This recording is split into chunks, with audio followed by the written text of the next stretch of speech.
हमने कहा कि हम और चीजों को नहीं करेंगे, लेकिन रजिस्ट्रेशन जरूर करेंगे ताकि हम उनका रिकॉर्ड मेंटेन कर सकें, कौन आया, कब आया, कहाँ जा रहा है, ताकि कहीं अगर कोई आदमी बाहर से आने के बाद पॉजिटिव आ जाता है कोविड टेस्ट में, और उस सूरत में एक चीज उसमें जरूर करनी पड़ेगी हमको, वो ये करनी पड़ेगी कि उनका कॉन्टैक्ट ट्रेसिंग जो होती है वो हमारे लिए बहुत कठिन काम होता है, जटिल काम होता है। ऐसी सूरत में हम इस बात को सुनिश्चित किया है कि भाई आने जाने के लिए रजिस्ट्रेशन बहुत जरूरी है, ताकि कॉन्टैक्ट ट्रेसिंग की अगर जरूरत पड़ी हमको तो उसको हम आसानी से कर सकें। और जहां तक टूरिज्म के लिए, टूरिज्म में हमने अभी तक उसको हम जारी करेंगे, एसओपी बनाने के लिए बोला है। उसमें 2-3 चीजों को लेकर के, एक तो हमने ये कहा कि भाई आना है तो 1 दिन के लिए, 2 दिन के लिए, एटलीस्ट मिनिमम 5-7 डेज का किसी ने आना है तो वो। और उसके बाद जो हमारे यहाँ से एसओपी के अंतर्गत जो हमारी गाइडलाइंस उनको दी जाएंगी उसको वो फॉलो करें, नहीं तो मुश्किल फिर नहीं तो हम अलाउ नहीं करेंगे। और तीसरे हमारा उसमें यही है कि एक हमने उसमें कंडीशन लगाई है, उस पर सोच रहे हैं पहले कि भाई कोविड टेस्ट होना चाहिए। कुछ लोगों का कहना है कि कोविड टेस्ट होना चाहिए, लेकिन वो व्यवहारिक बहुत ज्यादा नहीं लग रहा है। इस सूरत में एसओपी बढ़ाने के लिए हमने दूसरी जो एडजॉर्निंग स्टेट ने किस प्रकार से, कैसे गोवा ने किया, कैसे केरला ने किया, कैसे उत्तराखंड ने किया, जो इनका भी हम थोड़ा स्टडी कर रहे हैं। तो एसओपी के साथ हम जो है इसको शुरू करने की कोशिश करें, ताकि थोड़ा इकोनॉमिक एक्टिविटीज हमारी जो है हर सेक्टर में शुरू हो जाए। टूरिज्म ऐसा सेक्टर है जहाँ बिल्कुल शटडाउन है, बिल्कुल सारी एक्टिविटीज हमारी स्टैंड स्टिल है, क्योंकि वो सबसे ज्यादा प्रभावित हुआ। और ऐसी सूरत में हम ये कोशिश कर रहे हैं कि धीरे धीरे उसमें आगे बढ़ें। वास्तविक रूप में प्रैक्टिकली कब शुरू हो जाएगा, क्योंकि एक जो आप गाइडलाइंस कह रहे हैं वो तो नोटिफाई कर दिया है, एसओपीज होना जारी होना बाकी है, तो कितने दिन में हम माने कि पर्यटन हिमाचल आ सकता है? मुझे लगता है कि भाई 1 हफ्ते के अंदर अंदर ये तो हम जल्दी 2-4 दिन में शुरू कर देंगे। एसओपी तो हम 2 मंडे तक हम जारी कर देंगे, और उसके बाद फिर आगे की व्यवस्था जो होगी तो देखेंगे। ऐसी स्थिति में क्या अपील करेंगे those tourist who are interested to visit Himachal Pradesh? देखिए, टूरिस्ट हिमाचल आना चाहते हैं और उनको भी संपर्क कर रहे हैं कि हम आना चाहते हैं, रहना चाहते हैं कुछ दिन, क्योंकि कोविड का इम्पैक्ट जिन स्टेट्स में ज्यादा है वो लोग ऐसे भी इसमें जो है वो आना चाहते हैं। वैसे भी ये टूरिज्म का हमारा टूरिस्ट सीजन बहुत अच्छा है इस वक्त, मतलब ये टाइम के हिसाब से। ऐसे में मेरा सभी से यही निवेदन है कि जो भी हिमाचल प्रदेश में टूरिस्ट आना चाहता है, एसओपी के मुताबिक और उसके साथ साथ में जो हमारी जो इंस्ट्रक्शन गाइडलाइंस उनका वो पालन करें, सोशल डिस्टेंसिंग मेंटेन करें, और सोशल डिस्टेंसिंग के साथ साथ में जो मास्क का इस्तेमाल करने के लिए बोला है, और चीजों को लेकर के भी जितनी भी चीजें जो हमारी एसओपी के अंतर्गत होंगी उनका वो पालन करेंगे, तो हमारी ओर से कॉपरेशन। कम्युनिटी ट्रांसमिशन ना हो इसको? कम्युनिटी ट्रांसमिशन अभी तक हिमाचल प्रदेश में नहीं हुआ है। बहुत आइसोलेटेड केस है, बहुत कम मामले हैं जहां कोई आदमी गया और उसके कांटेक्ट में कोई आदमी आकर के। ज्यादातर केसेस हमारे बाहर से, दूसरी स्टेट से आए। लगभग 90 केस हिमाचल के अंदर के हैं, और इसके अलावा जितने भी जो 1000 से ऊपर हमारे केसेस हो गए, उसमें जो है सारे के सारे केसेस जो बाहर से दूसरी स्टेट से आए हैं, जो डिस्ट्रिक्ट के बॉर्डर पर या स्टेट के बॉर्डर पर जिनके टेस्ट हुए, क्वारंटीन किए गए थे, उसमें वो पॉजिटिव आए। ज्यादा नंबर उनका है। सर, डीसीएसपीज के साथ भी आपकी वीडियोस के साथ इंटरेक्शन हुई है क्या? वो हमारे आने वाले समय में एक ही बात को लेकर के जो हमारा पर्टिकुलरली जो लाभार्थी है, जो बेनिफिशरीज हैं, उनका लिस्ट मेंटेन कर हम उनके साथ इंटरेक्ट करना चाहते हैं, उनके साथ संपर्क करना चाहते हैं। तो हमने कहा कि 32 और 26 पंचायतों में सभी जगह इस बात की व्यवस्था करें। उस पंचायत में आयुष्मान भारत का और आयुष्मान भारत के साथ हिम केयर का कोई अगर बेनिफिशरी है, हम उनके साथ बात करना चाहते हैं, उनके साथ संवाद करना चाहते हैं। और उसी तरह से उज्ज्वला योजना, गृहिणी सुविधा योजना के हैं, उनको भी उनके साथ भी संवाद करना चाहते हैं। BOCW के अंतर्गत हमने 1,37,000 लोगों को, जो मजदूरों को मदद की है, उनमें 2-2 हजार रुपये 2 बार उनके खाते में डाले हैं, उनके साथ करना चाहते हैं। आशा वर्कर्स है जिनको इंसेंटिव के रूप में 1-1 हजार रुपये हमने 3 महीने का दिया, 2,000 रुपये हम 2-2 हजार रुपये अब 2 महीने के लिए और देंगे, उनके साथ इंटरेक्ट करना चाहते हैं। तो ऐसा नीचे। और दूसरा, इनॉग्रेशन और फाउंडेशन स्टोन। बहुत सारे जो है विधानसभा क्षेत्र में जो चुने हुए प्रतिनिधि बार बार हमको आग्रह कर रहे हैं कि हम उसमें उद्घाटन और शिलान्यास करना, क्योंकि हम डिले हो रहे हैं।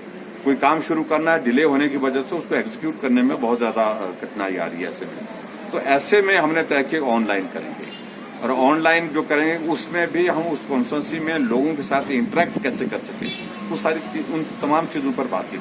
सर अनस्पेंड मनी 12,000 करोड़ से ज्यादा का अनस्पेंड मनी है, उसको लेके डायरेक्शन भी दी थी, डायरेक्शन सबको दे दी गया। अनस्पेंड मनी जहां भी पड़ा है, जिस रूप में पड़ा है, उसका काम शुरू किया जाए, और ताकि डेवलपमेंट की एक्टिविटीज हमारी प्रभावित ना हो। Thank you. महत्वपूर्ण है टू रिवाइव द इकोनॉमी? एक तो मिनिस्ट्री ऑफ होम अफेयर्स की ओर से जो गाइडलाइंस आई हैं उसमें बड़ा स्पष्ट कर दिया सभी स्टेट के लिए कि अब आने जाने पर कोई रिस्ट्रिक्शंस नहीं होनी चाहिए। हमने टेकअप किया है मिनिस्ट्री ऑफ होम अफेयर्स के साथ कि अभी जो मामले इतनी तेजी से बढ़ रहे हैं, ऐसी सूरत में हमको कठिनाई है। हमने कहा कि हम और चीज़ों को नहीं करेंगे, लेकिन रजिस्ट्रेशन जरूर करेंगे, ताकि हम उनका रिकॉर्ड मेंटेन कर सकें, कौन आया, कब आया, कहाँ जा रहा है, ताकि कहीं अगर कोई आदमी बाहर से आने के बाद पॉजिटिव आ जाता है कोविड टेस्ट में, और उस सूरत में एक चीज़ उसमें ज़रूर करनी पड़ेगी हमको, वो ये करनी पड़ेगी तो उनका कॉन्टैक्ट ट्रेसिंग जो होती है वो हमारे लिए बहुत कठिन काम होता है, जटिल काम होता है। ऐसी सूरत में हम इस बात को सुनिश्चित किए हैं कि भाई आने जाने के लिए रजिस्ट्रेशन बहुत ज़रूरी है, ताकि कॉन्टैक्ट ट्रेसिंग की अगर ज़रूरत पड़ी हमको तो उसको हम आसानी से कर सकें। और जहाँ तक टूरिज्म के लिए, टूरिज्म में हमने अभी तक उसको हम जारी करेंगे, एसओपी बनाने के लिए बोला है। उसमें 2-3 चीज़ों को लेकर के, एक तो हमने ये कहा कि भाई आना है तो 1 दिन के लिए, 2 दिन के लिए, एटलीस्ट मिनिमम 5-7 डेज का किसी ने आना है तो वो, और उसके बाद जो हमारे यहाँ से एसओपी के अंतर्गत जो हमारी गाइडलाइन जो उनको दी जाएंगी उसको वो फॉलो करें, नहीं तो मुश्किल होगा, फिर नहीं तो हम अलाउ नहीं करेंगे।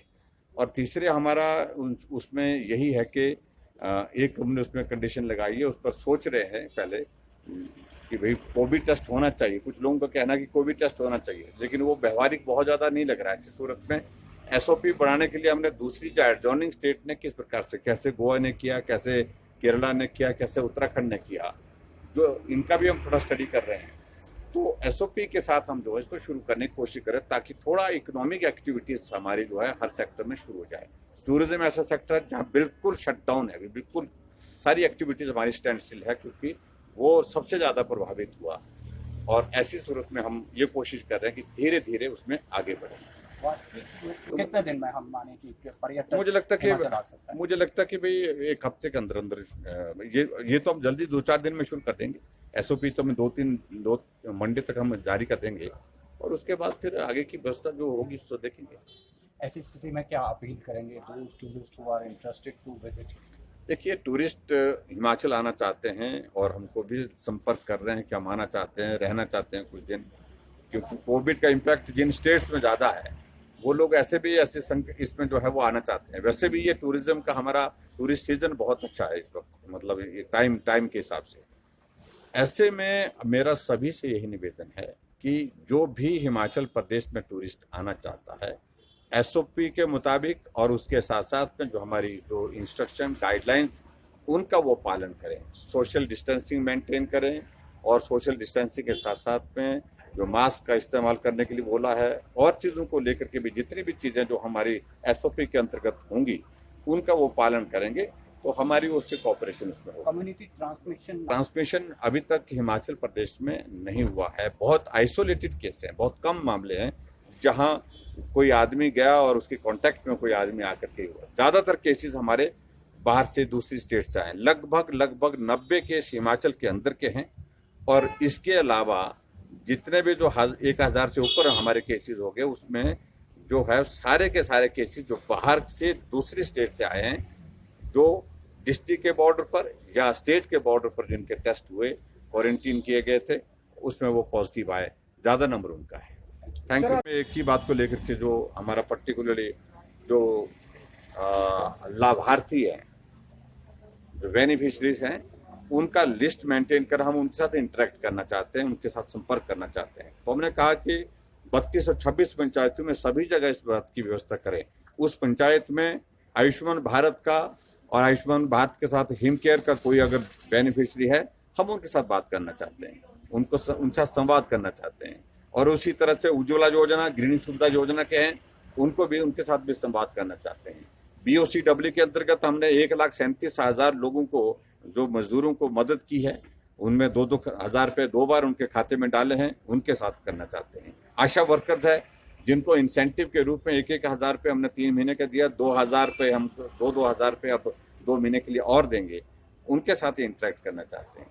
तो ऐसा नीचे। और दूसरा, इनॉग्रेशन और फाउंडेशन स्टोन, बहुत सारे जो है विधानसभा क्षेत्र में जो चुने हुए प्रतिनिधि बार बार हमको आग्रह कर रहे हैं कि हम उसमें उद्घाटन और शिलान्यास करना, क्योंकि हम डिले हो रहे हैं। कोई काम शुरू करना है, डिले होने की वजह से उसको एग्जीक्यूट करने में बहुत ज़्यादा कठिनाई आ रही है। ऐसे में तो ऐसे में हमने तय किया ऑनलाइन करेंगे, और ऑनलाइन जो करेंगे उसमें भी हम उस कॉन्स्टिट्यूंसी में लोगों के साथ इंटरेक्ट कैसे कर सके, वो सारी उन तमाम चीज़ों पर बातचीत हुई है। सर, अनस्पेंड मनी दे दी गया, अनस्पेंड मनी जहाँ भी पड़ा है, जिस रूप में पड़ा है, उसका काम शुरू किया जाए, और ताकि डेवलपमेंट की एक्टिविटीज हमारी प्रभावित ना हो। Thank you.